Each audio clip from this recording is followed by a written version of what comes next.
and welcome back to the new revamped Footballers podcast with this new overlay that you can see.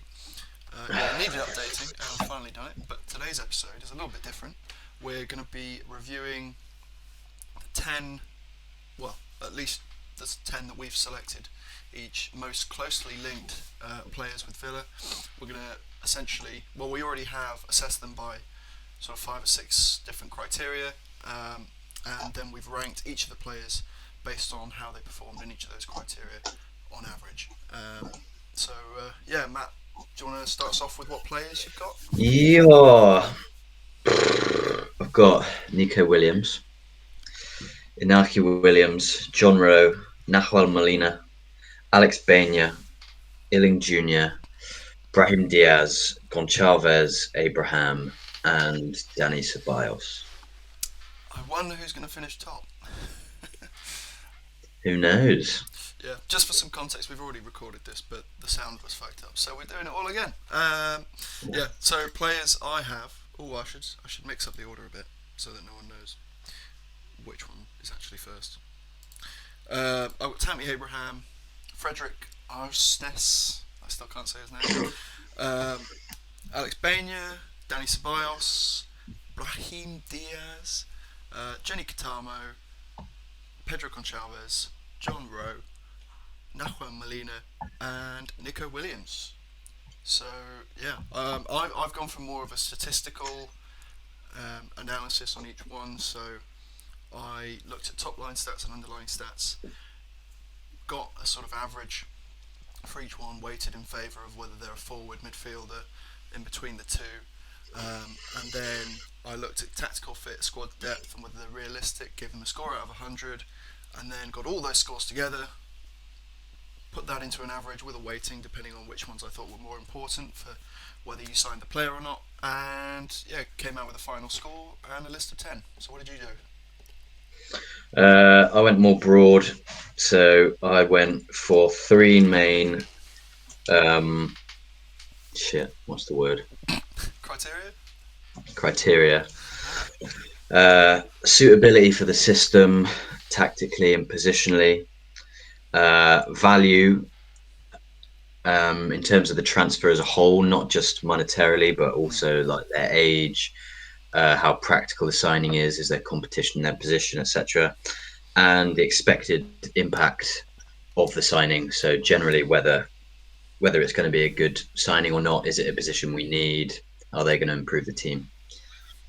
Yeah, I quite like the impact one. It's quite a unique sort of criteria to mark them against. That actually, if you're good at judging those things and you can assess those Yeah, it's accurately, it's probably quite an important one. the most. Yeah, it's probably the most important because, like you say, suitability for a system and like numbers statistically and stuff.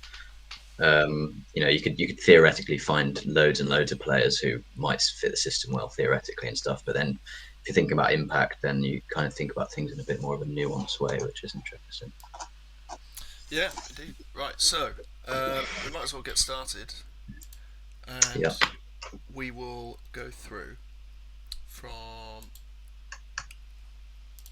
10th to first and say who we've got and why.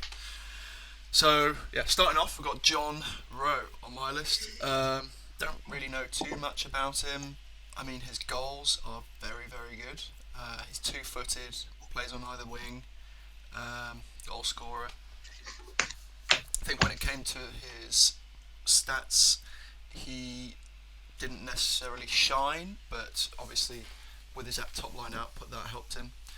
From a tactical fit perspective, I thought, well, a 2-footed winger, while we do have a place for that in the squad and it would work, it's not necessarily, how do I describe this? It's not a necessity for the way the system works.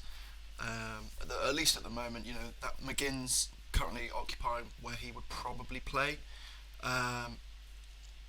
Or you could say he might play on that left-hand side where Zaniolo is, but either way, they're expected to do a little bit more defensive work. They're supposed to, hold the ball, play a bit more possession, cut inside often. So I'm just not sure exactly how adept he would be at that.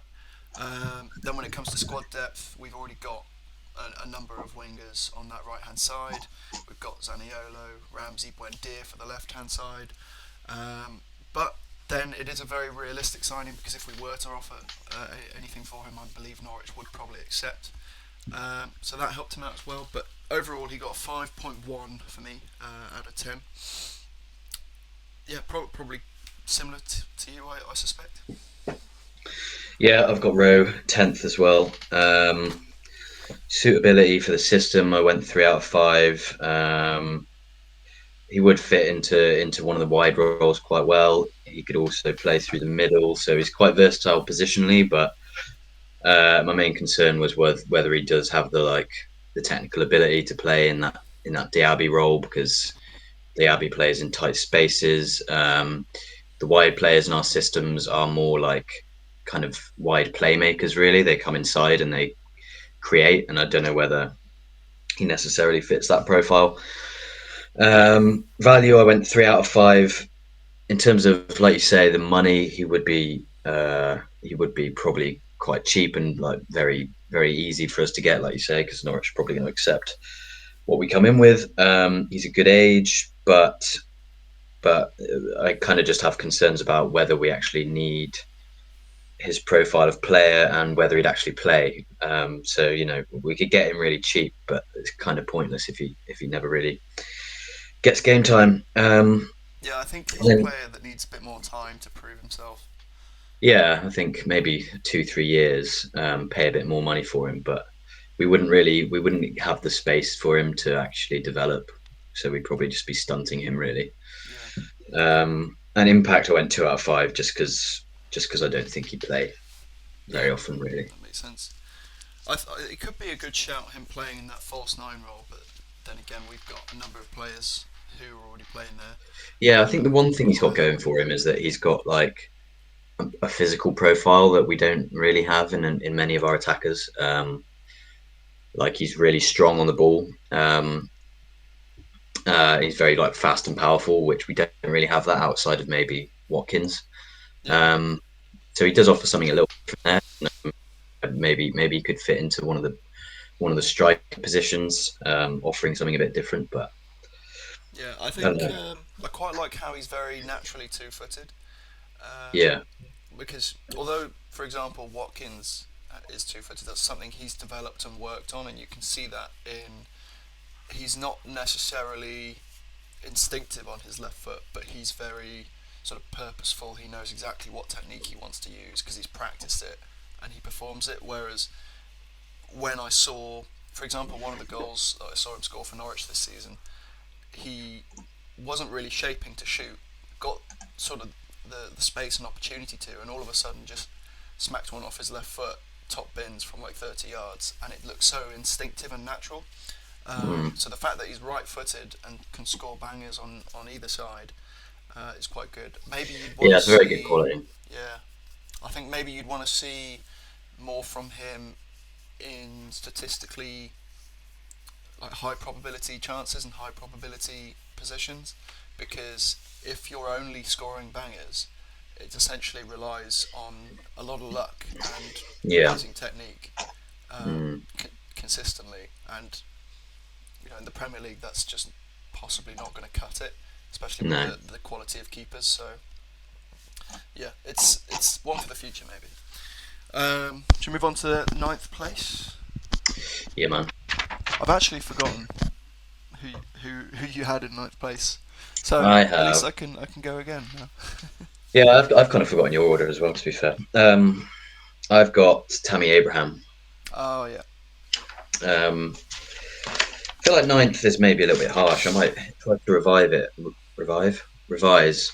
I might change it, but I just think overall it would be a bit of a meh kind of a signing, because I don't think he'd start over Watkins. He yeah, would offer good depth, but like he'd be a great backup to Watkins. But depending on how much game time he gets for the money we'd have to pay for him, I don't know whether he'd be happy with second fiddle kind of role, and I don't know whether it'd be worth it, depending on how much money we'd have to pay to get him. So suitability, I went three. Positionally, he's perfect, um, but concerns about game time, and I don't know about his profile in terms of replacing Watkins because he's quite a different player to Watkins. Um, and Watkins' role is very clearly defined. It's very important in the team. So I don't know whether putting a striker in there with a different profile might cause a bit of an issue. Value, I went three as well. Um, don't know how much money he'd cost. Possibly not too expensive, but he's not a great age, and that massive injury he's just had is kind of concerning. And impact, I went three as well. It's just kind of a bit. Nah, I think he would improve the level of the squad. Um, Yeah. but my main concern with him is that he can be quite streaky, like Watkins. He can have really good runs of goal scoring form and then really bad runs. And if you've already got a player who's prone to that in your team, and you've got a player coming in who you want to rely on when that player might be out of form, you don't want that player to also have this problem with inconsistency. So Yeah. yeah, threes across the board, just kind of a bit really. Well, I think on the point of him being a different profile, would he be able to replace Watkins? I think he would. I think he's good enough with the ball at his feet to assist teammates and play other players in. He has got quite a high amount of assists for a striker in the data that I have looked at.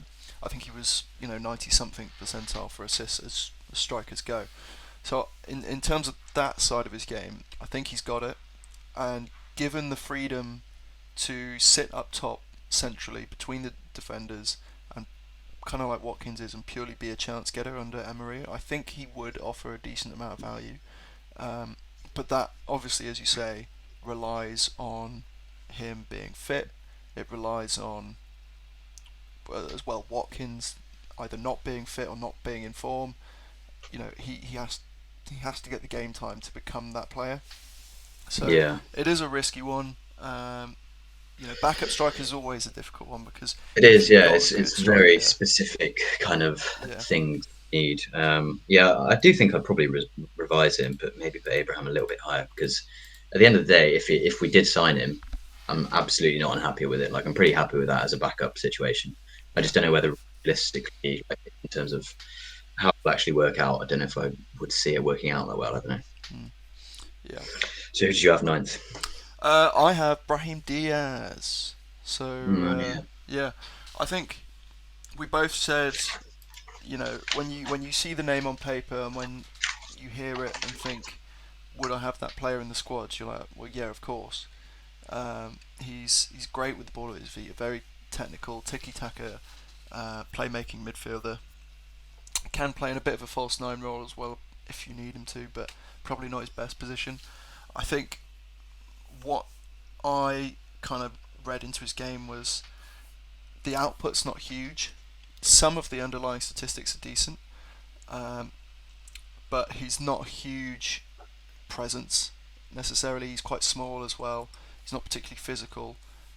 So it is a little bit of a risk. Of course, he is two-footed, and he would offer something slightly different to what we have from a playmaking perspective. I think he's kind of like a half hybrid between Buendia and Coutinho almost. Um, Mm.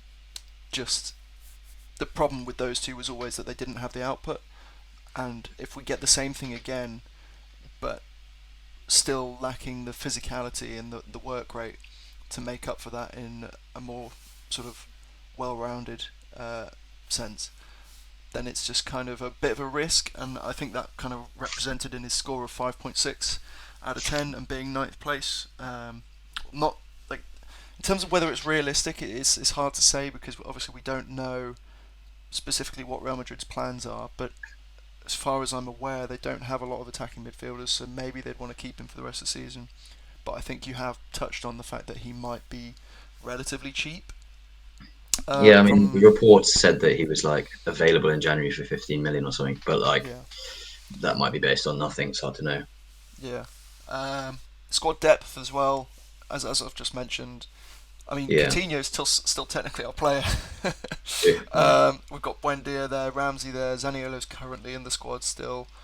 Um, and then on the other side, it's stacked with McGinn, Bailey, Diaby if you need him to, Traore. I have heard we might be letting Traore go, but at this point he's still in the squad, so from a squad depth perspective, we don't necessarily need him as well. What else do I go for? Yeah, tactical fit. Obviously, tactically, he probably does suit a couple of positions, but I wouldn't say he's perfect for them. He doesn't necessarily suit the league in terms of his play style. So I think overall, he's more of a name than he is a player, if you know what I mean. Yeah. That probably sounds quite harsh, but in terms of how that represents statistically and in my list, I think that's why. Yeah. Fair enough. I guess that's the benefit of your system of the kind of statistical approach is that you can separate the kind of preconceptions you might have because of a name or whatever. Yeah. Um, number 8. What did you go? Oh, so yeah, I've got Nahuel Molina. This is one where I Mm, think potentially my systems let him down a little bit because I put quite a bit of weighting on defenders, like the fullbacks being defensively solid. I think it was like a 50% weighting on their defensive contribution, and while I think it is definitely the most important thing still for a defender, even if they're a fullback, to be a good defender, perhaps in a modern fullback role, your statistical proficiencies need to be quite well rounded. You need to be able to contribute in the final third when you're pushing up the pitch. You need to be able to help progress the ball up the pitch because, especially in the Unai Emery system, playing out the back, playing that slow, methodical possession football, and we often see players like Cash and Dean get pressed, and often Dean can give the ball away, for example, and it's that kind of ability to be comfortable in those tight spaces and be very technical that can offer such a advantage over the players we currently have. I think Cash, he's still improving in that aspect, and I wouldn't say he's bad at it at all. He used to be a bit. You'd always see him. yeah. He'd try and push up the pitch, and then someone would close him down. He'd turn around. He'd be scared to use his left foot, and would eventually either get Yeah. cornered by the touchline or I play a think that's dodgy his kind of pass. lower league beginnings coming out there because you would see him get stuck against the touchline because his instinctive body shape was just move to his right foot and then probably when he was playing in the championship when he was younger it would probably be move the ball to his right foot play it up the line Yeah, or or ping it to the striker, as we saw against Arsenal last season. yeah and that's like his kind of natural he's still got that somewhere because that's what he was brought up training that kind of body shape and stuff but yeah he is massively improving on it. Yeah, and the thing is with Molina, he might not have as good defensive stats as Cash has had, but he is playing for a quite dominant side, and I wasn't able to find stats adjusted for possession. So while his statistical output doesn't necessarily suggest he's a great defender, he could be better than we think. So Yeah, it's quite a strange one. At the end of the day, well the there's a stats aren't there to support his defensive ability, and if you are ever getting pressed in a deep block, you want to know that he can do that. Yeah, Um, well, the thing with Atletico Madrid as well is that they've like stylistically completely changed as a yeah, team. They used to be it's like super defensively solid, let the other team have possession kind of a team, but they now shithouse team. yeah, and now they keep a load of possession, so that's hard to judge a defender in that kind of a system. And their defense as a unit is like shit. They concede loads of goals at the moment, so Yeah, I think I've yeah, it's hard to represented judge. partially how good I think he would be for us because I do have my own sort of subjective listing where I've just kind of got the names and pinged them into a list in the order I'd want them, and he is second in that because I think obviously from a squad depth perspective we really need another right back. I think he'd fit the system very very well. Um, Yeah. Whether it's realistic, I'm not sure. Um, and then from a statistical perspective, obviously his midfield and forward stats do shine. So his rating is his average of 5.8 out of 10. I think that's representative more of possibly an all-out defender, maybe a defender that would be in a lower mid-table sort of side where you are expected to defend more. Um, Yeah. so yeah, while he's only eighth on this list in terms of how I've assessed these players, I probably would um, go for him over most of the other players in this list just based on what we need. Fair enough. I've got Inaki Williams in eighth. Um, Someone you don't have in your list. Mm. Yeah, I saw the rumor, but I Yeah. kind of just thought we're just going to be saying the same things pretty much as Nico Williams, bar like a couple small differences. Well, I think he's actually quite a different player, um, but he would be filling a similar role. So I went suitability 5 out of 5. Um, I think I think that feels a bit high to be honest, Yeah, but he's very very versatile. yeah, Um, he could play like a wing as a winger. Like his skill set is just really broad. He could play as an actual winger. He's fast, he's a good dribbler. well, he He's was a winger for the first few years of his career, wasn't he? I'm pretty sure. I'm not sure. I'm pretty sure he I mean, was. he kind of still does sometimes play on the wing. He plays in various positions. He's one of them. Yeah, He can kind of play as a proper striker, as a second striker, as a winger. So I think he'd be perfect for the Diaby role. Um, that's why I've gone high on suitability, is because I feel like that kind of role is tailor made to the kind of player he is. yeah, Um, so yeah, he could play anywhere in the attack really, and he's also tailor made for that Diaby role. So very suitable for the system tactically, positionally. Value I only went 2 out of 5. Getting players out of Bilbao, as we know, is quite hard. He's got a proper connection with the club, so would probably be quite expensive. He's also quite old. Um, and then you've got concerns about his playtime. And so when you're having to spend a lot of money for a player who's uh, not a particularly good age, and then you're concerned about playtime as well, it's just sounds like a terrible value signing, really. yeah, And then Impact, I went to as well, just because he's not going to be a key player really. He'd be an impact player off the bench, and I think his impact off the bench would be good. Similar to Abraham, really, where like in terms of the improving the level of the squad, he does bring it up a bit because he offers something new off the bench.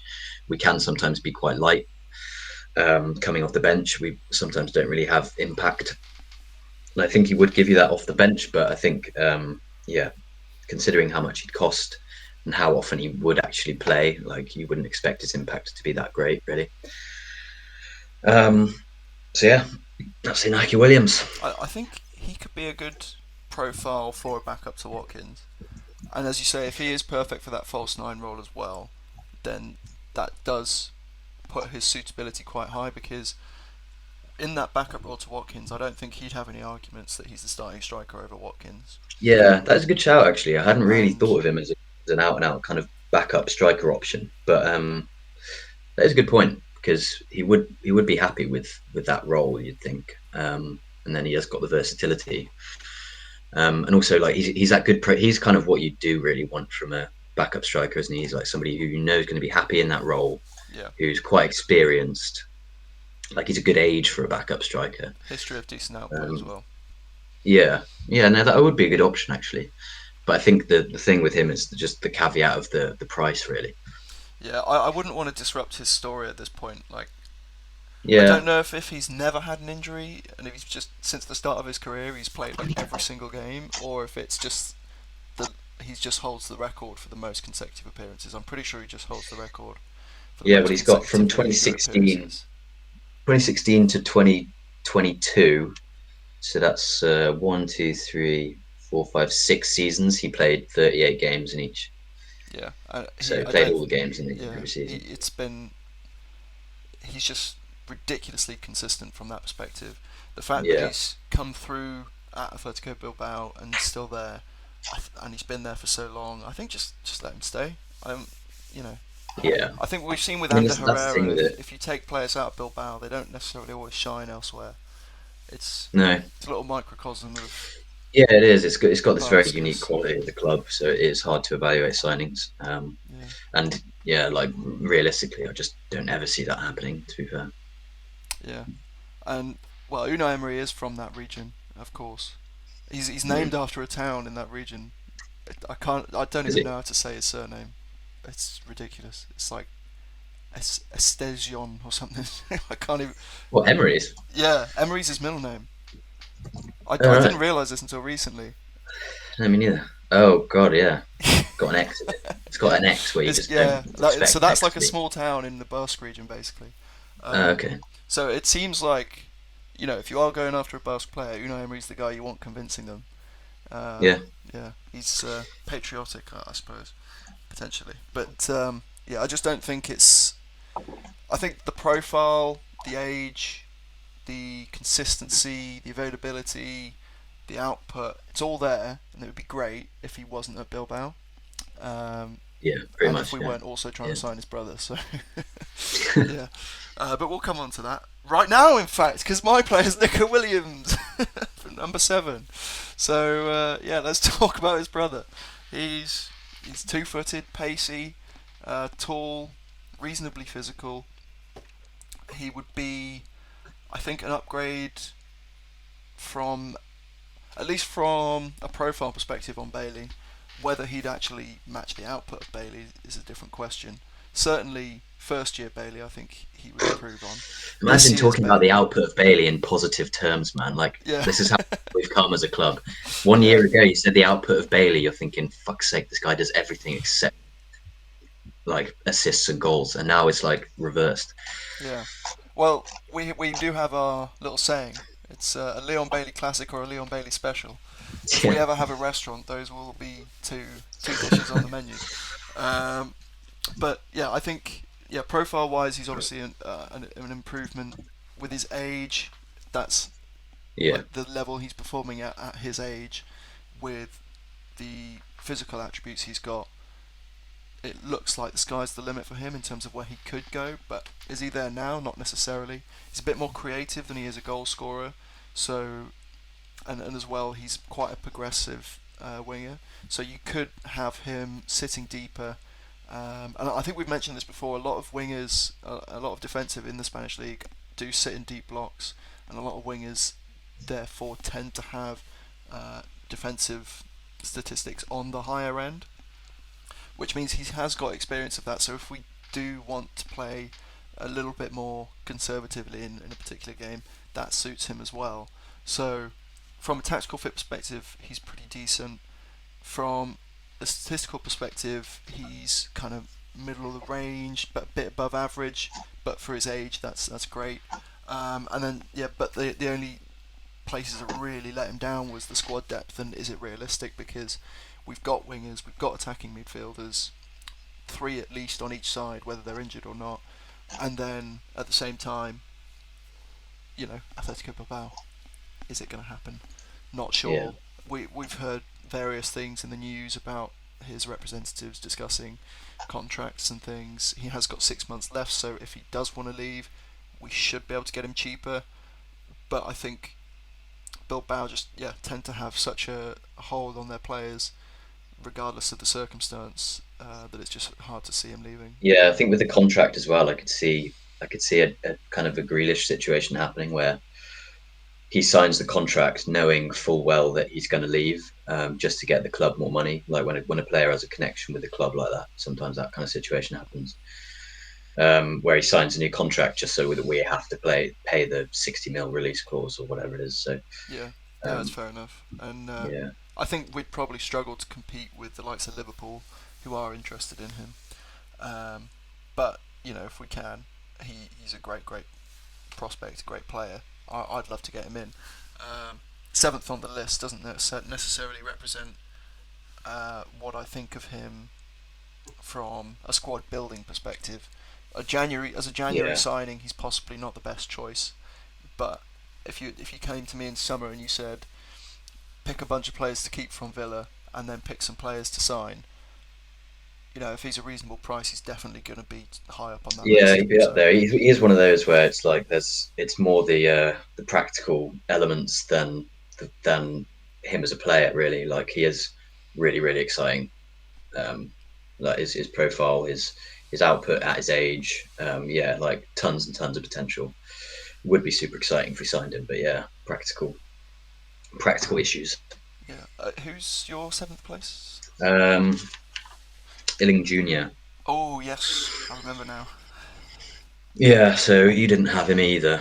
No. Um, so I've got him suitability. I've got him 4 out of 5 because I thought he's kind of a converted winger. He's been playing fullback slash wingback.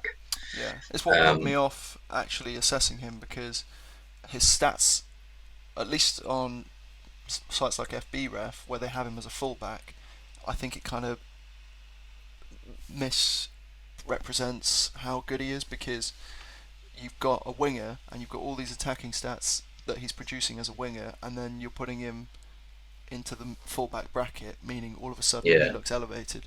So I just thought, given the way I'm assessing players, it doesn't necessarily fit, and it would yeah, skew the results quite a bit. But sorry, you continue.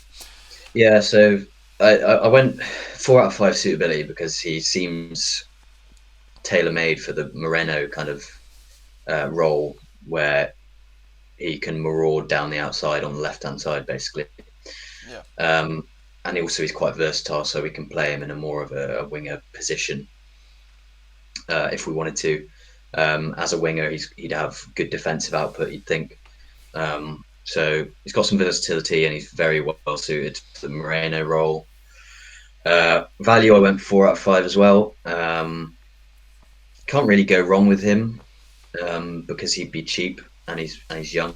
yeah, Um, so yeah, from a value perspective, you can't really go wrong. The only caveat to that is similar to the John Rowe thing, is that if he didn't get much game time, then you're just stunting a young player's growth, really. yeah, And if he doesn't get enough game time in his first year or two, he's just going to want to leave, really. yeah. Um, Bit of John Durant. so yeah, yeah. Um, so I've gone 2 out of 5 on impact because I just have concerns about his game time, really, considering left back we've got Moreno and Dean. Dean playing really well. Moreno had a great impact last season. Both different profiles, so easy to rotate them in terms of if you're playing a different style, depending on what team you play, blah blah blah. So we've kind of just got an ideal rotation situation already at left back, and both those players are in like prime ages in their careers as well. Um, so while Illing Junior does offer something a bit different to say Dean, and he might have good impact off the bench coming into a game, putting him at left back instead of Dean, and he's got that kind of explosiveness and that creativity and pace that Dean doesn't have. He does offer something a little bit different there, but I just think Dean and Moreno are both really good. Both offer completely different things, which is valuable when you're rotating players, and they're both in prime age of their career. And I just don't realistically see Illing Junior getting that much game time if we signed him. So Yeah. I'm not a huge fan of Dean's. Like, I see the output and I see his qualities and I respect those and I appreciate when he uses them, but I think too often he becomes far too exposed defensively, which then in turn exposes Pau Torres. And I think it's often when wingers are getting in behind Dean when that's when Pau Torres is then exposed. And yeah, I just think with someone more defensively solid there, perhaps they're a bit quicker, perhaps they're just better in a one-on-one duel. That shores up our defence quite a bit, and potentially we might even see us have kept a few more clean sheets this year had Moreno been available from the start. yeah, Um, I just don't want to say Dean out because that makes me a bad Villa fan. But I'd rather have Illing Junior. I think fair as enough. as a Yeah, as an option going forward. I see the argument for that. To be fair, like you're definitely right that Dean is often the guy in defence who's getting caught out. Um, yeah, I think realistically, what we'll see happen now with Moreno coming back from injury is that Moreno will be the starting player because he has got that pace to deal with the high line. Um, but then I think Dean's a good option coming off the bench, especially in games where maybe struggling to break teams down because he's got that technique. He's got like a good, Yeah. really good cross and good pass on him. So I think I would prefer Moreno to be the starter. I do have the same concerns about Dean defensively, but I think maybe if you had Illing Jr. coming on to replace Moreno, maybe they're too similar. Maybe you're not really getting anything new from Illing Jr. that you weren't already getting from Moreno, and so maybe in games where things aren't going our way and we need to change something up, maybe Dean is a more useful sub in that situation. That would be I my point of think view. On it. the thing is with the way we like to set up defensively, we often will have a sort of lopsided defence as we sort of discussed. And I think if you bring in Illing Jr., what you then kind of set up for is always having that left side be the forward side, be the progressive, running up the pitch, getting on the end of long passes, etc. side of the pitch, whereas Cash or Konza, whoever you have there, would then be more reserved. Of Yeah, course, ideally you probably have both options on both sides, but at the moment, we've because of the consistency and the ability that Powell and Konza have shown together, we don't put Konza out at that right back slot when we allow Dean to move forward, and that then brings Kamara out of the midfield, and he ends up becoming this sort of back three right hand side kind of player, which while he's very good at that and he's quite capable, I think he's better suited in that midfield role, really central on the pitch. So if we were to bring in someone like Samuel Inning Jr. and Dean was out, we'd consistently have that asymmetric side, with the left side being more forward facing, more forward thinking. That's what I'm trying to say. Forward thinking position, and then on the right back slot, you can swap Cash and Konza. And Cash is a lot better defensively than I think some people give him credit for, yeah, he is. Yeah, and he yeah, is 6'1" as well, so he's pretty good at getting in the air. So I'm quite happy to sort of not necessarily sabotage Cash's attacking prospects, but at least limit them in certain games where we do need defensive stability. I think having both going forward can be great, and would probably offer a lot against smaller teams.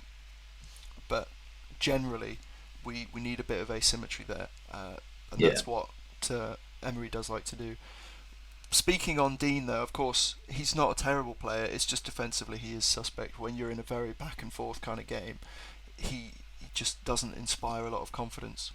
no, But when you do box teams in and we are quite dominant, he often is the player putting in a decent final ball and creating a few chances. But on the other hand, you if you had that same scenario, but you had Illing Jr. or Moreno there, you'd probably be even more excited about the prospect of the creativity coming off that left hand side, just because of their mobility and speed. So yeah, maybe, yeah, yeah. I think I just like the option of the different profile of players really. yeah, no, it makes sense. Yeah, of course, but But no, I think Junior it would be a good signing. yeah, Mostly because of the value of it really. Like if he was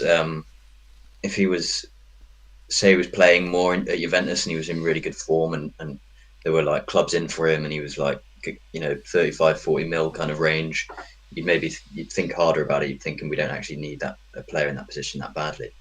But the fact that we can get him cheap because he's unhappy at Juventus and he's not playing, like it would be a good signing. You can't go yeah, wrong with a player with loads of potential for that money. yeah, Um, and he's got Junior in his name, so you never know. He could win a Ballon d'Or one day. yeah, sure. Not Yeah, not convinced by that logic, to be honest. no, But no, probably not. But and he's English as well, so he fits in well. He doesn't have to. Cause yeah, what I've kind of gathered from some of the interviews is that while on a match day we all seem to be very,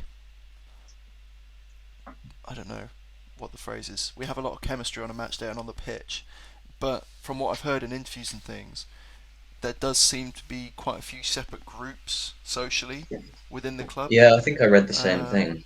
and I think I often, when I hear other players talk about Watkins, it seems like Watkins doesn't talk to anyone. He just does his own thing. Really? And doesn't really care about anyone. Wow. And even in the interview, when we heard about when he was talking about Diaby, he's like, "Yeah, we don't actually talk to each other, but we just get along on the pitch." So it is quite interesting. I think having more players, more English players, to kind of have a larger English core to bring out people on the outside in would probably be the best way of doing it. Because at the moment you kind of have a few English players, you've got a few Spanish speaking players, and you've got the French speaking players, and it's all separated. And I'm just kind of thinking, perhaps if there was one larger core and then there were sort of a number of individuals on the periphery, Yeah, it might be a recipe for a yeah, good it is sporting harmony. important. It is important. I think like with the yeah, we used to have like that really solid core um, with like Mings, Watkins, Konza, kind of McGinn. I mean, I suppose it still kind of exists, but I Yeah, think the difference is Emery's brought in these Spanish players, and so now that probably has encouraged the separation thing a little bit. But like, I did read that interview, and it was interesting. But it just made me wonder whether that's possibly what all clubs are like. Um, yeah. I mean, it could be. It could be down to time as well. When you've seen a squad that's been together for so long, players are learning English a little better. You know, it kind of all comes together eventually. You're not yeah, going to know someone for 4 or 5 years and just ignore them every day, are you? Just because you yeah, don't no, speak the same language fluently. It's yeah, things will happen. But at the same yeah, time, it's not even necessarily the be all and end all. You know, I don't know if you've seen recently stories that came out about. Um, I think it was in Roberto Firmino in his autobiography or something. He talked about Sadio Mane and Salah, and apparently they really didn't like each other and they argued all the time. And really. he used to be the mediator to like split them up and stuff. But they were just both Wow, such good performers on a match day that it didn't really matter. And Klopp and sort of Firmino and a couple of others together just kind of kept them in line on match days, so no one really noticed. that's But crazy. yeah, they actually really didn't like each other. Yeah, I mean, it's interesting because like I feel like the idea of chemistry is one of those Yeah, things that has been perpetuated by people playing FIFA and Football Manager, basically. Because in games like that, especially chemistry, is kind of a FIFA term. Um, Managers probably aren't thinking of it as chemistry because when you think chemistry, you think like you do think how well they get on, yeah, um, and you think there's like some kind of bond there. But in reality, managers are more thinking about suitability in terms of on the pitch, and yeah, maybe it doesn't matter at all how well you get on if your play styles are suited to the system and to each other's, whatever. yeah. If you know So where they're going to be, what they want from you as a teammate, and you can kind of interlink very well on the pitch, then yeah, it doesn't you don't necessarily need to get matter. on with someone to know those things, Yeah. really. So, All right, we should probably move on. Sixth position. I think both of our one of our favourite players on this list.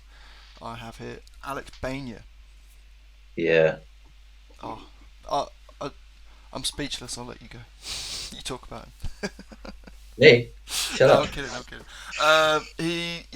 He's got so much to his game.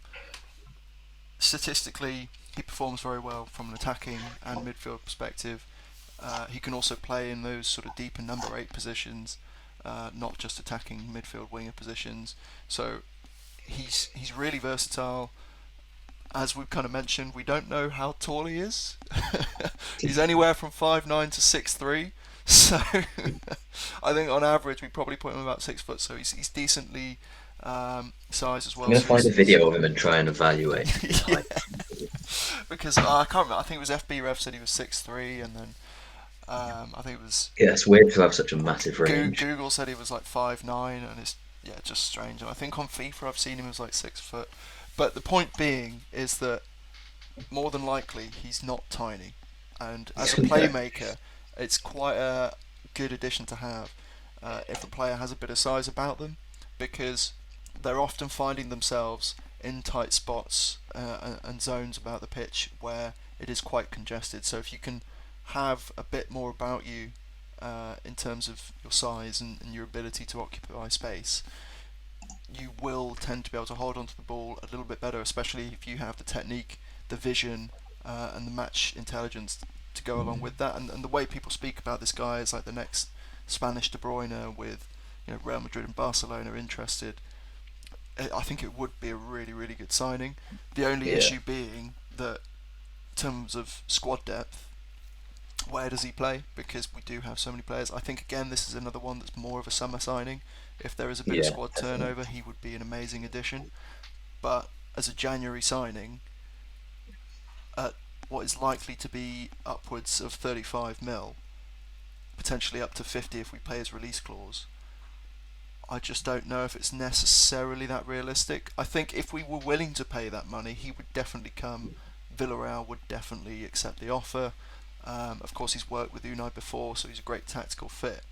It's just that aspect of is it really what we want to be doing Yeah, in I think January? it's one of them where with him, if we were interested in him, say I think we would go all out because a bit like Pau Torres, if we are interested in him, he'll have been a player that Emery has identified, having worked with him before, something in him that is very specific that can elevate our play massively. And I think, like with Pau Torres, we would have paid more or less whatever we could to get Pau Torres because Emery has identified him as basically the only player who can play this specific role. If we were interested in him and Emery identified Bainho as a player we need and for a specific purpose, I think we would pay whatever. But Yeah, it's whether we do really need him that much or not. yeah. I think in general, as a club, the way we want to progress, he would be really, really valuable in terms of not just having someone who can play off the left, right, play in the middle, play as an eight, play false nine. He's even played a striker before, who's multi-talented, technically gifted, got a vision for a pass, technique to score goals, everything. As a player going forward, there's not much more you can ask for at his age. He's at that kind of level and that kind of prestige as a player, similar to Ramsey, where he's probably one of, outside of Barcelona and Real Madrid youth, he's probably up there with one of the best sort of under 21, under 23. I'm not quite sure exactly how old he is. I think he's 21, 22. But Yeah, he's up there at that level where there's not many in his country at his age, better if any. You're talking like Pedri and Gavi, but they're mm. really more number eights, whereas he's a little bit more versatile and a different kind of player. So yeah, if we could get him in for a decent price, I absolutely would. But as a January move, compared to what other options are out there for cheaper, probably not the best way to go. yeah. I can see that. I can see that. Yeah, there's caveats similar to the to Nico Williams as well. Like there's some of these signings where you look at and you think that would be super exciting, but they're just difficult and maybe not practically the smartest signings, even though they're exciting players. Yeah. Well, who have you got in sixth? Well, Nico Williams. Aha. Yes. Um, yeah, I mean you've already done it really, but I have kind of basically the same concerns. Suitability for the system, I've gone 4 out of 5 because he's got a role there already for him with Leon Bailey's position. He's also maybe a bit more versatile than Bailey with his two-footedness. I mean, Bailey's decent two-footed to be fair, but he's maybe got a little bit more about his game creatively. So good. Well, I'd caveat Bailey's two-footedness. I think he has output on both feet, but I don't think he has technique on both feet. No, When true. you He see him doesn't use his can't right dribble with his foot, right foot. unless he's shooting with it, it tends to be useless. Yeah, Other he than the doesn't. He fact that doesn't. the He ball doesn't just dribble with somehow his right. gets there. Yeah. When I see him cross with his Um, right foot or dribble with his right foot, it's not the best yeah. thing. I think with Bailey, I think Emery has told him to like just take one touch. I feel like most of his goals have just been one touch. I feel like Emery is like it seems obvious because we've been watching him for like a year under Gerrard, and he's absolute shite. And every time you watch him, you're thinking, why are you taking so many touches? But for some reason, Gerrard. couldn't identify that and just tell him like stop taking so many touches, just fucking shoot or cross. Emery's come in. The first thing he's obviously done is just told Bailey to stop dicking around and shoot first time, and suddenly he's getting Yeah. goals again. Or just Um, as soon as you see something, take the risk because you're that yeah, player who's supposed to be taking those risks. yeah, You're not in the squad to play tiki taka, hold the ball. You're in the squad to produce a moment. So if you see an opportunity to produce a moment, just take it. produce a moment. That's a Gerrardism. Is it? Yeah, I remember like last season when we were struggling, he just kept falling back on the phrase like we're just waiting for this magic moment. Like we're not getting those moments in games. We just need someone with a bit of magic. Yeah, it's It's because your like, system was shit. You nonce. yeah, exactly. Yeah, you're literally relying on Coutinho scoring a banger to win your game. Yeah. Anyway, Yeah. Nico Williams. Yeah, so yeah, he'd fit the Bailey role well. Possibly a bit more versatile. Um, Value I went 3 out of 5 because again similar issues. Um, Expensive. Could cause a bit of an issue with Bailey if he cuts into Bailey's game time a lot, especially considering Bailey's playing really well. We don't really need someone in that position that desperately, but he's so young and he's got so much potential. Um, yeah, well, so yeah, he's a good fit for the system. He'd be very expensive, but he's got absolutely shit ton of potential. Um, thing that boys score down, I think, is just the price really, and in terms of his expected impact, it's I don't know whether it would be that immediate. He's another one of them where super exciting player, and I'd love to get him, but as a January signing, might not have that immediate impact that you kind of want from January signings, really. So, yeah. Fair Um, enough. Right. Number Go for 5, fifth. I've got Goncalves. Oh yeah, so do I. Let's talk about Gonçalves. Yeah, so bit of a weird one because uh, Statistically, yeah, let's start monster. there. Let's start there. Output, quality of player. Yeah, he's obviously insane. Um, Best on this list, or second, or third? I think, Just based purely on quality of player. I think you have to say he's probably joint top. yeah, I think second.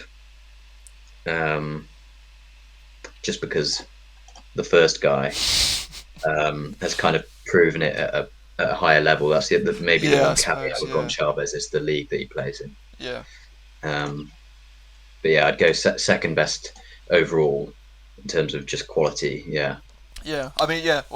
There's not much more we can say on that. He can use both feet. He can do pretty much everything with both feet. The only thing he's not great at is aerial ability. You know, being 5'8" and an attacking midfielder winger, that was never going to be his strong suit. He's just so good. Like he would easily fit into yeah, this squad. yeah. So like you said, there's not really too much to say about his quality. He's just his game is really well rounded. He's just got tons of technique. Just a quality player. Yeah. But then we've both got him fifth, which is a bit weird. Yeah. Well, it comes down to the fact that it's not realistic because he's going to go for it. I mean, there's an 80 million release clause. Players coming out of Portugal do cost a lot. So it's probably going to be at least 60, you'd think. It's a January Yeah, move. We have plenty of players in those positions already. It's one of those again. It's like a marquee summer signing, and yeah, you have to be in.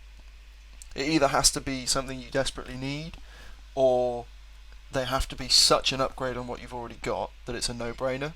yeah. You need to be identifying a very specific role for him in the squad and a specific way he's going to improve you when you're paying that much money, especially Yeah, when it's in a position where we've got a lot of quality already. And if we signed him, you're displacing someone, and you've got to be careful with that kind of thing. So, yeah, I went for average scores on suitability and value, but high on impact. But yeah, there are pretty big concerns with him with the price tag, really, aren't there? yeah. Like it's not something you do in January. Like pretty much full No. stop. I think we've only seen Chelsea make signings of that Yeah, it value doesn't in tend to January, happen. Yeah, and wouldn't be surprised if Chelsea went and got him, to be honest, because they just buy yeah, everyone, yeah. despite the fact that they're being investigated. But there you go. Um, just yeah, we really can't really speak much more on him. From No, every point of banging view, you banging want him in player, your side. active and maybe just not necessarily something we need, but Yeah. Just to round it off, let's just bring up the fact that he did score from the halfway line against he did. Arsenal. So Yeah. if we're ever struggling against Arsenal, we'll just bring him on. That'd be beautiful, um, wouldn't it? Well, yeah, but so there you go. Gonçalves fifth. Yeah, yeah. Number four, I lovely. remember who you've got fourth. Do you? Yeah, do you remember who I've got fourth? You guess mine. I'll guess yours. You've got Tammy Abraham. Okay, shit. You've got Banya. No. Oh shit. Who would it be? Who's on my list that you've got? Oh, Someone Diaz. you put pretty low, yeah. Diaz. Yeah. Who should we start with? Well, we've spoken about both of them already, so I guess start with Diaz. What makes you think he should be fourth Yeah, and not so eighth? Diaz, you put him pretty high. I gave him a high score basically because of the fact that he offers something that we don't currently have in the squad. So I've gone. Yeah, He's got good scores on suitability and value because reportedly he's cheap. yeah, So, but mostly it's the fact that he gives something in terms of his style of play and his skill set that we don't really have. He's got that like close control, um, creativity, very nimble, very agile, um, and he's got that ability when you're struggling in games against teams that are defending really well. He's got that ability to play a pass that no one sees, maybe, or take on a player in a really tight space. Um, and that's kind of a weakness that we have is breaking down teams that defend um, in kind of tight blocks. So that was mainly why he got such a high score because I think he's got something that we could really use. yeah, Um, and he'd be good value at the price that the media was reporting we could get him at. Impact, I didn't go so high because I had a lot of the same concerns with you in terms of does he have the physicality to play out there, and his numbers are quite inconsistent. So he might, with his physical stature, I could see him coming in, but then being one of those players which disappears in games. Um, so yeah, I think he'd offer something that is very useful for us, but I would be concerned in terms of his actual impact. I'm concerned about his consistency. Also, he he'd most likely play in the left on the left wing, but then we've got Ramsey there, who you don't really want to displace, yeah. and it's not really a position. Well, it's left You know, attacking mid, really, isn't it? It's yeah, yeah, yeah, he's not really an out and out left wing, and nor is Ramsey. But no, in the position they'd occupy in the side, you can see how he would suit it. yeah. So yeah, I think he's a good player and he's got something that we could use, but I don't know whether it would actually happen in reality in terms of his if you look at his output, his Yeah. numbers, So they're not what were the actually that main great. things that actually elevated him to fourth, or was it just the case that he was the best of a bunch of 3.33s that you Yeah, no. accidentally? So I did have a lot of players who like had the same score Yeah, that are difficult to. And I just had to kind of like feel out which one I figured on instinct would be better or mm, more useful. I think the thing with I suppose the thing with that, if you've got a lot of players who've got like similar scores, you could all see being quite good signings. Um, I think the thing I went to most was do they offer something that would practically be useful and that we don't have because a lot of these are good players, but in terms of the practicality of the signing, I think do we actually need that player? Like good players are great, but what you really want is good players who give you something that you're lacking and yeah, improve a weakness. So I think that's what elevated him really. And in terms of his actual score, in terms of his numbers, like I gave him a 4 on value because he's reportedly really cheap and he's like yeah. I a good suppose age yeah, and stuff. that bumps So it that up. Yeah. that gives him a boost. Yeah, Okay, yeah. Tammy Abraham only beats Goncalves by point 0.1, but I think that's largely just down to the fact that I said it was relatively realistic based on the fact that we'd already had a deal agreed from in the summer. Um, I think Roma are willing to sell at reasonable price. I don't think they're a particularly like sort of annoying club when it comes to buying off them.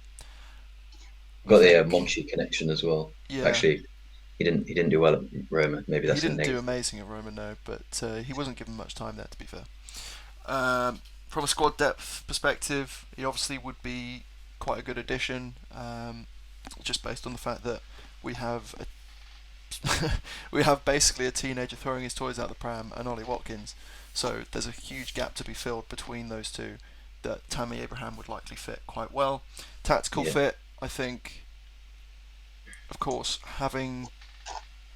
that having said about his ability to bring the ball down and bring other teammates into play, yes, he would probably fit that Watkins role. I don't think he's good enough with the ball at his feet though to play alongside Watkins, um, because ideally you have one focal point, and yeah, that means one of those two has to become a secondary striker, which means they have to drop deeper, start drifting out wide a bit more, and the way a Watkins is playing, you just don't really want him doing that.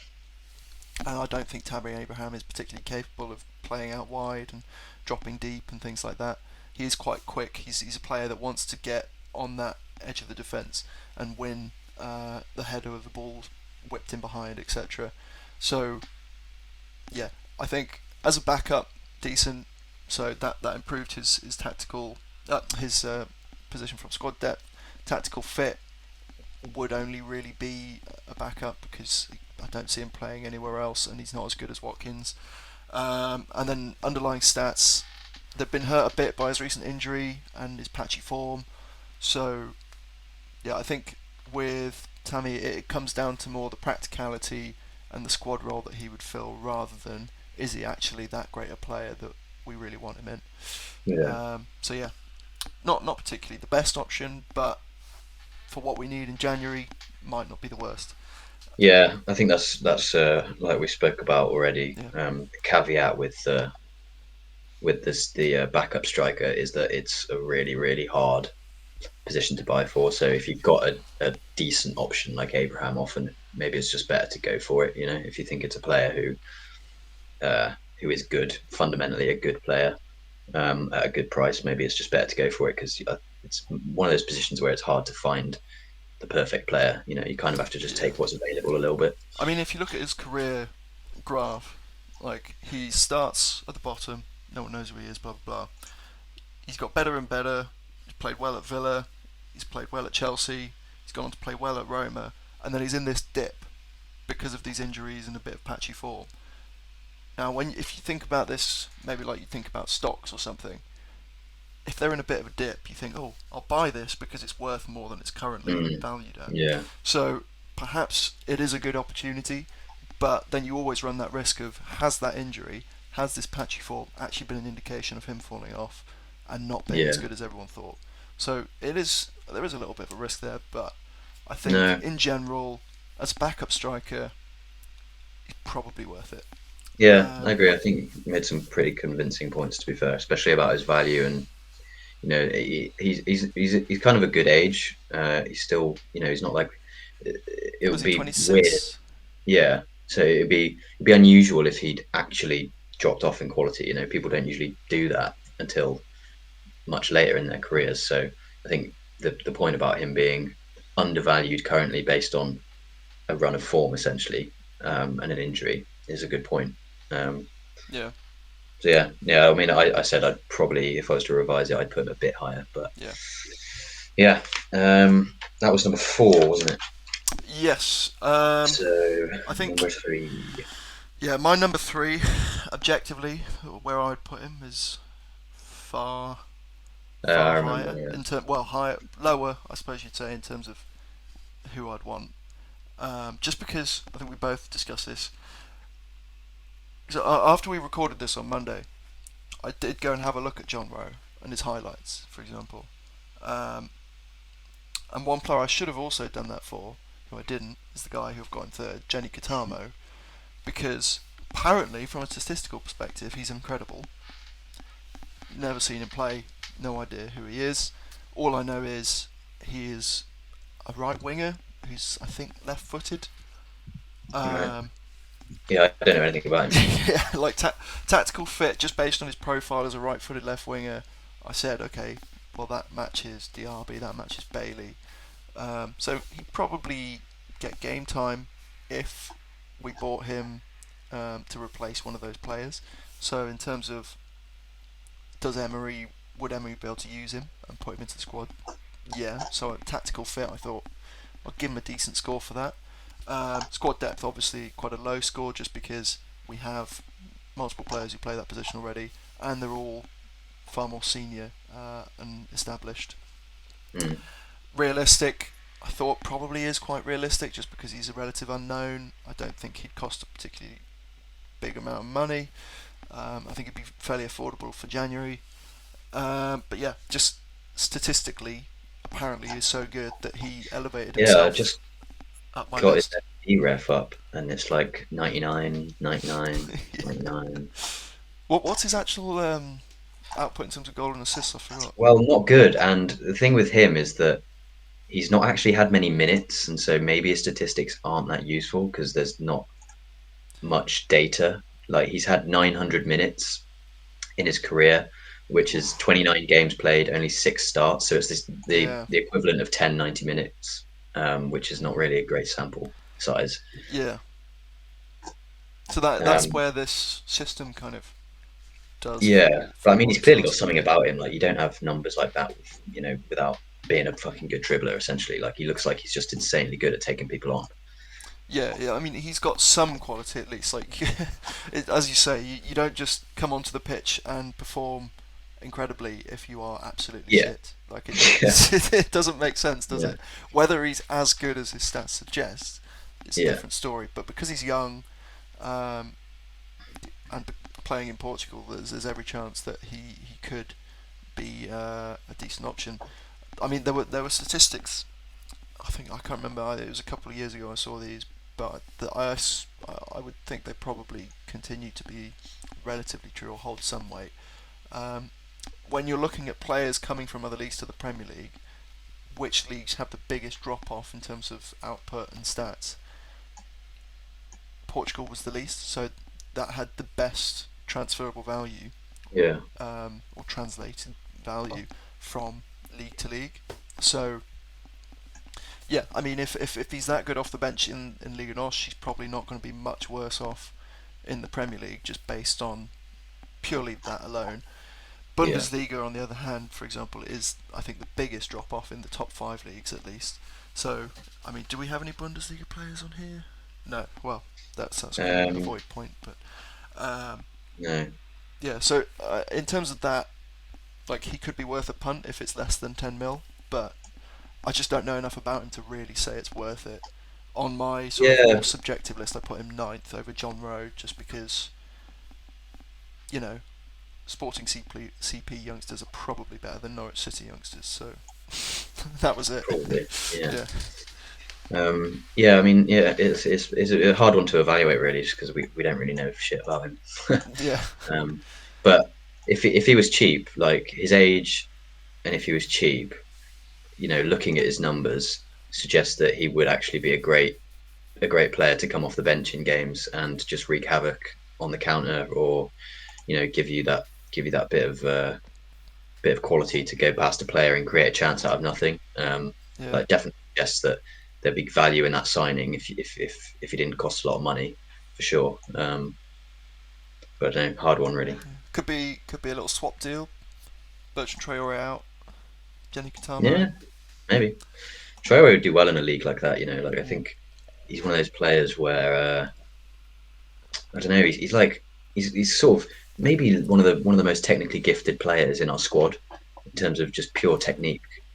Like I'd his say touch from is flair brilliant. perspective, like Yeah, well, skills, maybe not. this is what I I think mean. Like when you it's when you not. talk about technique in general, that includes like passing, shooting, ability. That includes close control, not just like dribbling and skills. Yeah, Yeah, I mean, yeah, I suppose I mean technique in a very narrow sense of like yeah, how good is he at manipulating the ball.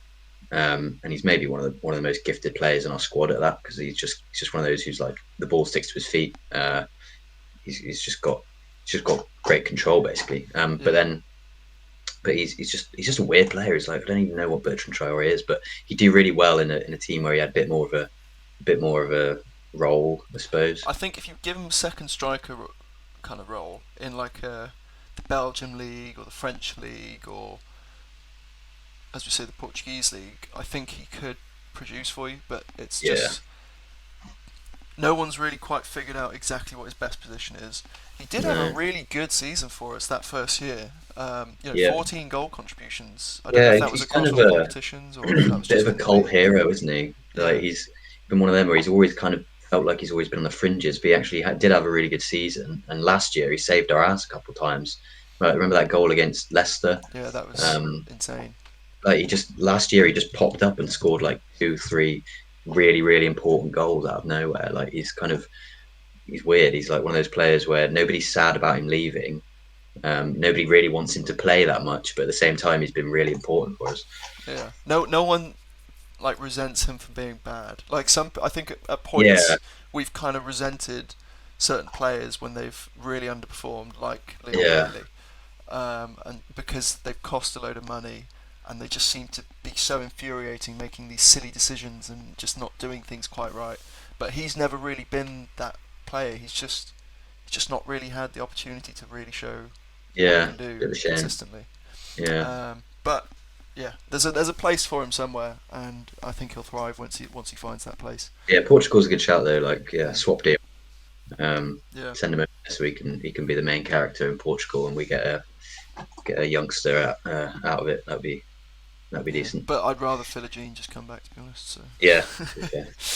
Um, so that was three. I went Molina at three. Oh Um, yes, I'll so let you yeah, I talk about him mean, because I've already talked about him. yeah, you've talked about him.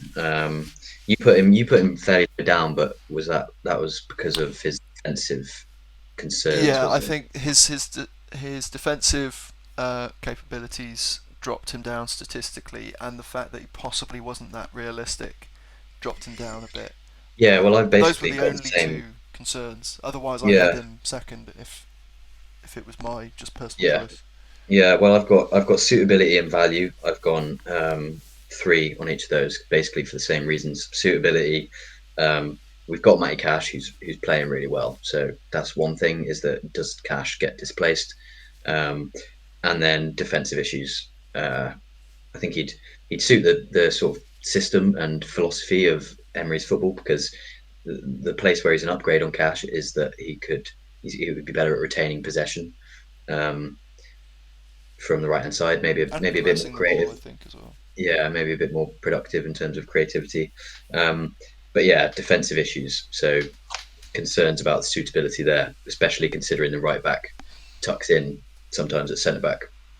Um, Value, I've gone three as well because yeah, concerns about his price basically and how realistic it would be to get him because he'd have to leave one of the biggest teams in Spain who are doing quite well.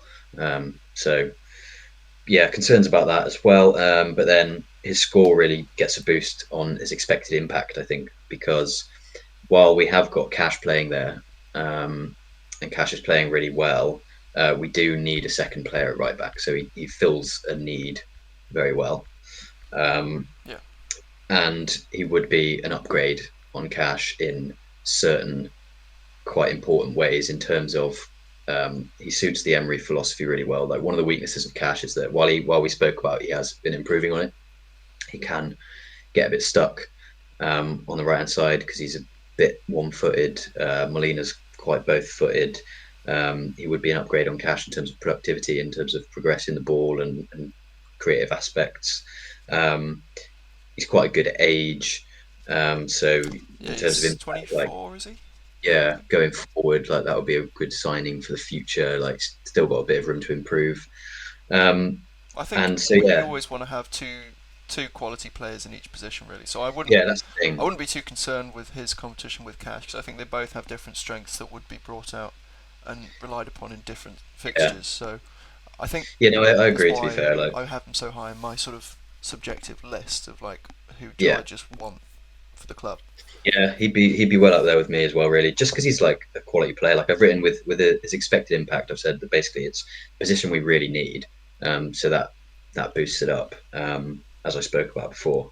And I've just written quality player because he is probably one of the best one of the best players on the list, I think, in terms of just pure quality, because his skill set Yeah, is World Cup quite unique winner. for a right back, and he's just like he's got good technique. He's just one of those players who you feel comfortable with him receiving possession. It's just like he's just fucking good, really. Yeah, fair play. Yeah, second place I've got Frederick Ars. Can we just Yeah, like find out how we pronounce this guy's name? Because I'm fed up of I don't know saying how do you do that? Ars. How do you figure that out? You have to ask him. Wait. I'm gonna search him up. I'm gonna see how it's spelled, and I'm just gonna say it based off that. Somebody has probably already Googled it. To be fair, Right, here we are. Okay, Frederick Orsnes. Orsnes. Orsnes. Yeah, Frederick Orsnes. That's his name, right? So, yeah, second place is Frederick Orsnes. He plays for Benfica. He's very, very versatile. He can play fullback, he can play midfield. He's great going forward. He's a decent contributor defensively. The fact he could play right back and he could fill in for the likes of Douglas Luiz and McGinn at the same time. McGinn possibly just picked up an injury, so it shows the need for a player to be able to come in and play that role, because while we have other right-sided midfield players, they don't necessarily do what McGinn does, and this guy can do what McGinn does. From a midfield and attacking perspective, his numbers are insane. For a midfielder, for a fullback, they're great as well. He just seems to have so many assets to his game. I think he's like 5'11" as well, so he's not a small guy. In fact, a little bit bigger than John McGinn. Um, he just offers so much, and he's so well rounded. And I don't think he'd be expensive because he's, what is he, 27, I think. yeah, Um, it just means he can come into the squad with experience for a top team in the Champions League, although they're not playing great this season. They're playing well in the league, reasonably well, but in the Champions League they've kind of fallen away a bit. But yeah, he comes with experience, he comes with versatility, he comes with output, and not a high price tag. So from a tactical fit, he's great. Squad depth, potentially. Well, I'd say squad depth. Other than the fact that you possibly might play him where McGinn is, if you're playing him in a midfield two, we only really have one good reserve player for that, which is Tielemans. Otherwise, Dendonker's a bit off the pace, and then yeah, that is a position of concern. Irobanum is too young, really. Well, I mean, I want to see him get game time, and I think he's good enough, but just looking at it from an objective point of view, he is an under Yeah, 21 player, so yeah, from a squad depth perspective, you'd say he is an improvement, and the fact that he can cover for Cash at right back as well adds to that. So yeah, he just scored very very well across the board. He got a 7.4, which is zero point 0.6 above third place in my scoring system. So yeah, I'd be really happy with him as a signing, especially with the little it would probably take to get him to come. Although Benfica do have a bit of a history of demanding high price tags, he's not necessarily a player that's super in demand, so I don't know if we'd have that yeah. issue. No, I like the pick. Mm. I think he does look. I'd not really even heard of him before you brought him up, but I looked into him a bit, and he does look quality. And yeah, like you say, there is a bit of concern with depth at defensive midfield. If Kamara got injured, we'd be a little bit short. Oh shit! This happens like once a podcast, Yeah, I think they wait for you to get on probably. Google Meets and Um, yeah, so yeah, he does offer something that we need in terms of a bit of depth in that kind of position. But yeah, I like his versatility. He can kind of like play more or less anywhere, like midfield. He said he's played on the wing, right back, and yeah, you make a good point with McGinn as well. He plays quite a specific role that is really really useful, and is really crucial to the way we play, and no one else can do it in the squad. So it would be good to have a utility player there who can cover McGinn as well, and especially considering McGinn's played every game this season, yeah, and I don't even know if he's been subbed off. So McGinn could definitely do with someone to rotate with. yeah. I mean, if you think about it from a spatial perspective, if he's comfortable at right back, comfortable in midfield, comfortable playing right mid. He can essentially occupy anywhere on that right hand side, wherever he needs to be based on the game state, other Yeah, than where Diaby would be. So he essentially just provides support for Diaby to do what he wants to do, just like McGinn does, except that he's a little bit more versatile than McGinn. yeah, Um, so yeah, it's a bit of a no-brainer from a squad depth perspective. If you can get him in for a cheap price, I think you do it. Bar the availability of my number one, but we'll let you true. let you talk about your number two. Um, I went Alex Bainer. Alex Pena. Uh, so yeah, I mean, yeah, you talked about him as yeah, we said he's just one of those players who is very exciting because he's got that technical ability, that playmaking ability. The reason I put him so high is that he's um he's kind of like an old school playmaker, which is like a position that I like just sort of aesthetically and philosophically. Like it's Yeah, just a cool position, and they're quite rare. Those kind of players who are like great in a pocket space, who can pick out a pass, like they, De Bruyne's, blah blah blah. Kind of a rare skill set, but a really valuable skill set. He's worked with Emery before, so I went really high on suitability for the system. He also fixes a bit like Brahim Diaz. He got boosted by the fact that I think he fixes a key weakness, which is breaking teams down when we've got possession of the ball. And he'd be great for that because he's got great vision. He's a great passer. He's got great technique.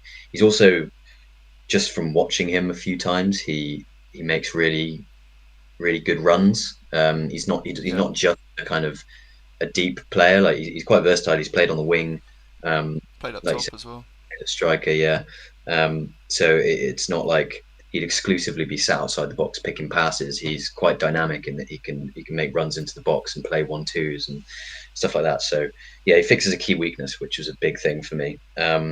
Value, he got bumped down a little bit because potentially quite expensive. And I think he'd be coming in a quite a congested area as well. Like we'd probably be looking to play him in the left attacking midfield role, which is somewhere where Tielemans played last game. Ramsey's obviously coming back. McGinn's played there. Quite congested. He can play in central midfield, but then he's obviously not coming into centre mid to replace Dougie. So bit of concern about maybe his place in the squad and his price tag. So that was a big one. Like you'd probably in your system you'd call it how realistic the signing would be, and you said like same things. You had concerns about how realistic it is because you don't want to spend loads of money on a player in a position which you don't Yeah. necessarily need that badly. Yeah. Well, I think in terms of realistic, I had two different aspects to it. I had would the player come slash would the club let him go, and I had would it be an amount of money we'd be willing to spend in January. And from that Mm. perspective, it was high on the one side. He would come, the club would let him go, but it's probably a little bit more expensive than we'd realistically want to spend. So I still gave him quite a high realistic rating, just because if we were to offer the money, if we were that keen on him, I think the transfer would happen. Um, Yeah. Well, but I yeah, talked it's about just this when because you it's so mentioned specific him. to January. Yeah, I think the January thing is a good point actually. Like, so yeah, no, I get the concerns about January, but I think the thing with him, like that offsets the price tag kind of thing, is that he's if we were going after him, it's because Emery will have identified him Yeah, as a player that fills a specific need, like I spoke about when you talked about him. And when Emery wants a player, like I'm all in, like Pau Torres. If Emery wants that guy, get him in. But yeah, concerns about his price a little bit and maybe his place in the squad. But impact, I've gone 5 because he fixes a key weakness. Basically, he's technically brilliant. He's young. Um, he's a kind of that traditional playmaker role, which we could use. And yeah, I think if we got him, like I think in my subjective list, he might be number one just because ooh, over if number I'm one, over the real number I one. mean, number one is like nicer in a realistic sense. It's like number one is just more solid. But in terms of how much it excites me, Benya might be top because I think if we sign Benya, he's coming in and offering something so unique that we don't have, and And then you think about his potential as well, like going forward. If he's with us for 2, 3 years, he's only 22. He can still improve so much in that 2, 3 years, and then he either brings us into the Champions League and stays with us, or we sell him on for like 70, 80 million. I think he's got that potential as a player, and I just think his kind of profile is super exciting. So I think he might be Yeah. he might be number one subjectively. Um, but should we talk about the actual number one It's in terms it's of it's hard to pick between them, right? So yeah, well we'll just come out with it. Number one, Danny Ceballos. yeah, Um, it's hard because Danny Ceballos, if he comes into the team, he kind of creates this scenario where you can put any of our other midfielders with him, and he can still run the game for you. Or if you put him with a Dougie, if you put him with a Kamara, it just it if you put him with Kamara, you lose nothing from the way the team functions, if not potentially even gain something because he's not going to wander as far forward as Dougie does. So you the system and the style of play becomes more consistent, more solid because he's ready to run the game constantly. He'll make moves forward, but he won't necessarily be running into the box and things like that. So he'll yeah, never leave the space in behind him particularly exposed. yeah, Um, so from that perspective, it's like I don't know. He opens options up so much in the midfield just because of how much he offers. But then, as you say, with Bainia, he kind of provides that sort of X factor yeah. He's going got a spice forward about him. Like um, that is Ceballos like is hard just to turn down. yeah. Ceballos is like practically just solid. Like I've given him 4 out of 5 in every rating. Basically, he's Yeah, just kind of ticks every box. He's just quality player. He'd be great value. He could play in various positions. He's versatile. Like he's just fucking quality. He's kind of just so good and solid. And it's like if you get that player, he improves your level massively, no questions asked. Whereas I suppose with a player like Bainia, well, Bainia's got that bit of X factor. Um, you're not getting as reliable a performer.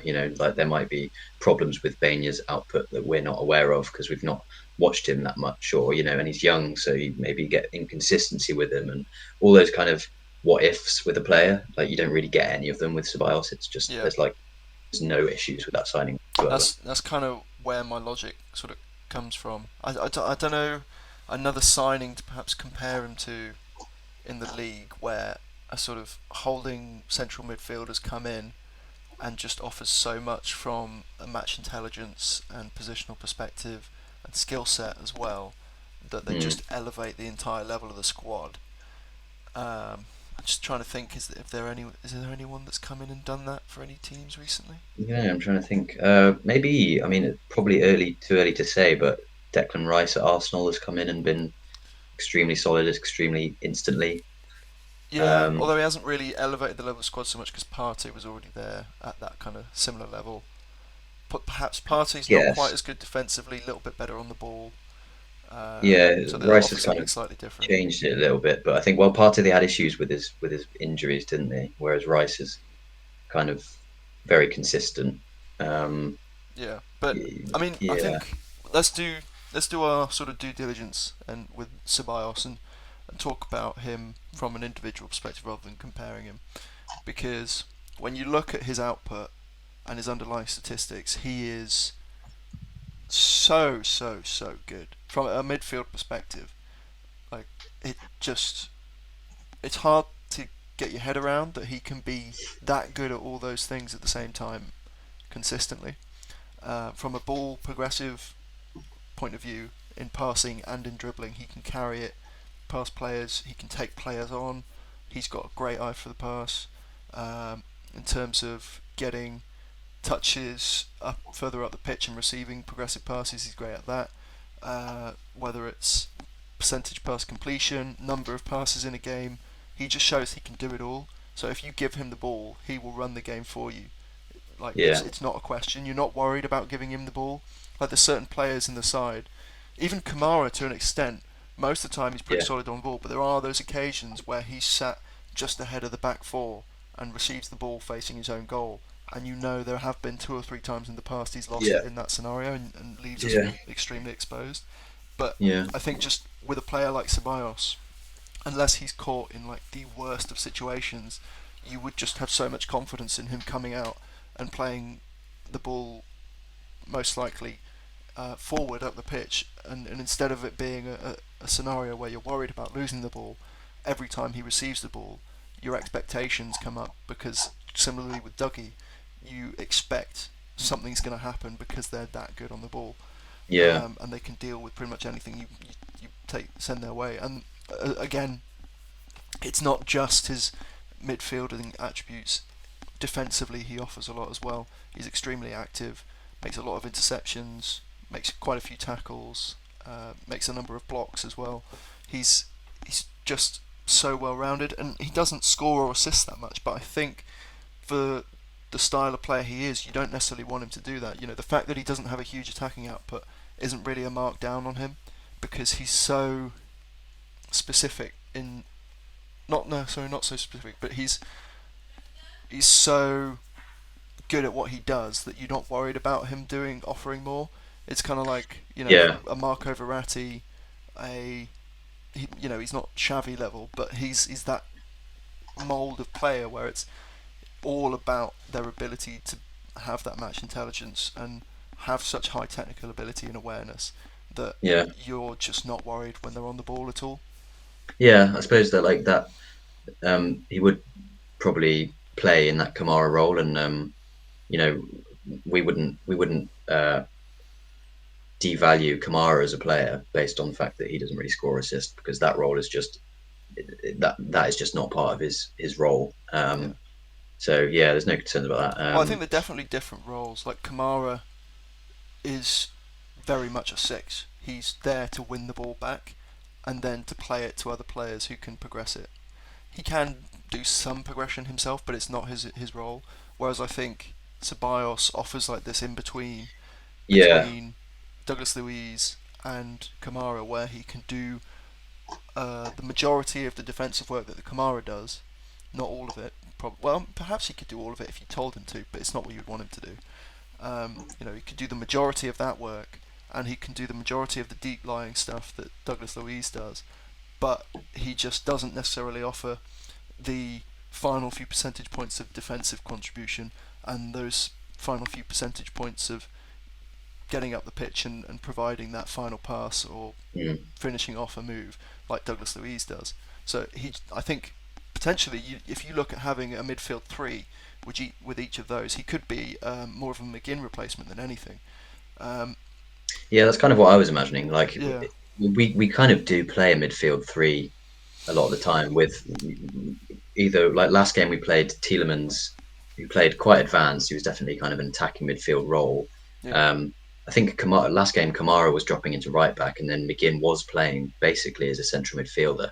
Um, and then Kamara, and then as that was on possession, Kamara would be at right back, and then out of possession, McGinn would go a little bit wide again. But we kind of do play with kind of 2/3 central midfielders. mm, And yeah, Ceballos would be perfect for that. And he's kind of it's like that blend of like an 8 and a 6 that he is, and that kind of unique skill set that he has, um, is kind of tailor made for Emery's philosophy as well. Like yeah, we're obviously a team that wins the ball back and then breaks very quickly and directly, and he's kind of just tailor made to slot in yeah, an Emery team and have you like scoring goals on the transition basically. yeah. Because it's that Um, match intelligence that basically allows players in an Emery system to understand his philosophy on being adaptable and approaching the game in different ways depending on the game state, depending on how it's mm, flowing.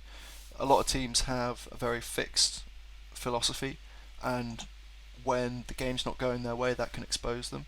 Whereas when you are so adaptable, especially if you have players on the pitch who are smart enough to identify the exact trigger points of when the game's changing and what you can take advantage of to perhaps spring a direct attack, even if you're not on the counter per se, you can really open up yourself tactically there. And yeah, he's just perfect for that. Because if you could yeah, imagine, like, you had Like you've got your centre back here and you've got your striker here. Strikers all up this end, attacking player.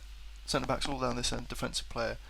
When you look at that midfield, you've kind of got in a, if you kind of narrowed that perspective down a bit, you've got Kamara who's all here, and you've got Douglas Luiz who's mostly here, and then you've got Ceballos who kind of overlaps with them both. He's Mm. like he could do a bit of what Douglas Luiz specialises in, do a bit of what Kamara specialises in, and then he could do what he specialises in at the same time, and just create this harmony and interconnectedness through the midfield. Yeah, he's like the seasoning at the Yeah, end of a meal. yeah. Um, He's seasoned throughout the whole thing, mate. He's on the chips. He's on the curry. He's in the burger. He's everywhere. He's on the dessert. yeah, no, I think that the last thing with him is like experience as well. We're obviously a team that's looking to push into Champions League, basically, um, and you can only do that with like these kind of signings are absolutely vital to do that. You know, we saw it with Newcastle signed Trippier. You have to have at least a couple of players um, who are like the next level. You know, you like if you had a squad of world class players, you'd be fucking Man City. Realistically, most teams can't be that. You've got to have a squad of good players, but you've got to have one or two players who've been at the top level, performed at the top level, who have that experience to come in and raise the level of everyone else. Mm, And currently, that's maybe the one thing we're missing in the squad that Newcastle have, and that's why you kind of think in terms of their squad, Newcastle are a little bit further ahead in their development because while across the board they're pretty similar in quality, they've got one or two players who are, or maybe even one player in Trippier who is just that next level, who's kind of bordering on world class, who is bordering on getting in most teams in the world, and who has played in the Champions League and has experience basically. And that's something that Ceballos gives that we currently don't have and that we absolutely need if we want to consistently be pushing the top four. yeah, absolutely. I mean, we haven't even mentioned, like, for example, from a tactical fit perspective, I say he's perfect. He's worked with Emery before. We haven't even talked about that. He's signed him before. We haven't talked Yeah, about that. that's the thing. Um, Emery obviously identifies that he's perfect for the way he plays. So. yeah, and then if he's realistic or not, I think the fact that Real Madrid, well, we've got to look at a similar way to Tammy Abraham. He's in a moment right now where he's undervalued because of the lack of game time and the club he's at with the other players he's competing with. When you've got Chouameni, Camavinga, Kroos, and Modric to compete with, doesn't matter how good you are, it's going to be extremely difficult because Yeah, those players, one is probably the best young DM in the world in Camavinga. yeah, Chouameni, who basically used to be that, was signed for like 80 mil, so you've got to play him. Then you've got Modric, uh, then you've got Cruz. Like, yeah, it's hard to justify putting Ceballos in there, no matter how good he is. And then yeah, and you've that's got the thing, like Bellingham he's in there as well. 27 as well. You know, he's if we because obviously it's kind of hard to tempt players from Real Madrid when you're Aston Villa, Yeah, but he's 27, so and he's always had that kind of squad player role really, but at top clubs, and he's never really solidified himself as a kind of key role in any kind of system. And I imagine that's something that at 27, in the absolute peak of his career, he wants to have more of a role in a squad, really. And I feel like Villa's an enticing prospect. Having Emery is one thing. Having an elite manager who's identified you specifically and who you've worked with before is great. And also, we're obviously a great project. We're a team on the up, and if he came here, he'd be a key player, you know. And I feel like yeah, that's possibly something that the players want when they're in the peaks of their careers. So yeah. It just fits from every perspective. There's he not does, really yeah. much He more just kind we of can say. That's why he's our nails it top player. across the board, yeah. Yeah. It's just that X factor about Bania that makes you possibly want him Yeah, instead. yeah. That's the thing with Ceballos. That's the one thing is that like it's a brilliant signing, but it's not. It kind of is exciting, but he's not a player who he's not like got loads of potential because he's young and he's Yeah. not gonna. He's not like a I think flair I player. think we do get all the best years of his career though. Like if you sign him on a Yeah, yeah, 4-year contract now, you get him from 27 to 31. for a Yeah, midfielder. no, Those are, it is perfect age, yeah, really. Like in terms of practicality, again, it's like practically he is the best signing for sure. yeah. Um, but So yeah, yeah, let's get him. Unai, you know what to do. Monchi, yeah, whisper some Spanish sweetness into his ear. But yeah, I think we'll round it up there because we've gone through our 10, however long that took. Probably, I think this was longer than yesterday's. We said we were going feels to do like it quicker, but we oh, just ended up talking more. So yeah, hope you enjoyed, and if you're still here, like, follow, subscribe, and all that. Hope you like the new overlay. We've rebranded a little bit, and yeah, let's hope we can sign at least one of these players in January. So yeah, hopefully it'll be a bit of a dud episode if not, wouldn't it? see you in a bit.